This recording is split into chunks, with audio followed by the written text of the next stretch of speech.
Hi friends, இங்கே பாருங்கள். இன்றைக்கி வந்து மதியானம் குழம்புக்கு தொட்டுக்க வந்துட்டு இது செய்கிறேன். முட்டை ஃப்ரை பண்ண போகிறேன். சிம்பிளாக தான் செய்கிறேன். தெரிஞ்சவங்களுக்கு தெரியும், தெரியாதவங்களுக்கு வந்து இது கற்றுக்கோங்க. ஏன்னா ரொம்ப சிம்பிளான ரெசிபி, ரொம்ப ஈஸியாகவும் இருக்கும். டக்குன்னு செய்கிற மாதிரி தான். சரிங்களா? ஃபஸ்ட்டு பேனில் வந்து ஆயில் ஊற்றிக்கலாம். இப்போ பாருங்கள், 2 முட்டையை உடச்சி ஊற்றிட்டேன் எண்ணெய் சூடானதுமே. நெக்ஸ்ட் வந்து உப்பு. நான் வந்து மிளகாய் தூள் போட மாட்டேன், அதுக்கு பதிலாக சாம்பார் தூள் போடுவேன். காட்டுறேன். உப்பு போடுறதுல நெக்ஸ்ட்டு சாம்பார் தூள். இது ரொம்ப சிம்பிளான ரெசிபி தான். இது வந்து இது போட்டு நல்லா மிக்ஸ் பண்ணிடுவேன்.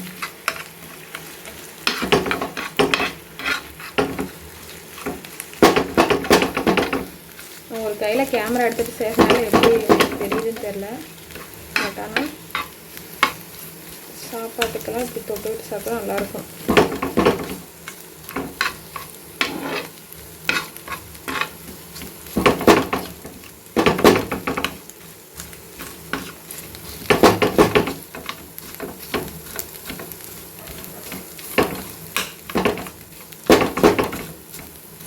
மேக்ஸிமம் எல்லாத்துக்கும் தெரியும், எல்லாம் மிளகாத்தூள் போடுவாங்க. அதுக்கு பதிலாக நான் வந்து இன்றைக்கி சாம்பார் தூள் போடுறேன். இந்த டேஸ்ட்டு ஒரு டைம் செஞ்சு பாருங்கள். இது மாதிரி செம்மையாக இருக்கும்.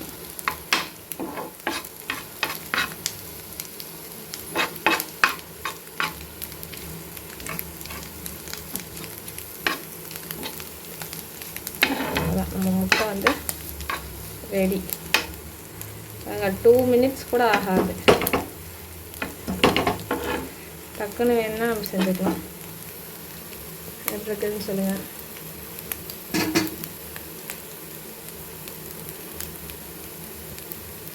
இப்போ ஆஃப் பண்ணிடலாம் ஃப்ரெண்ட்ஸ். பாருங்க ஃப்ரெண்ட்ஸ், இதுதான் நம்ம மதியான சாப்பாடு காலையில் வச்ச குழம்பு, இப்போ செஞ்ச முட்டை பொரியல்.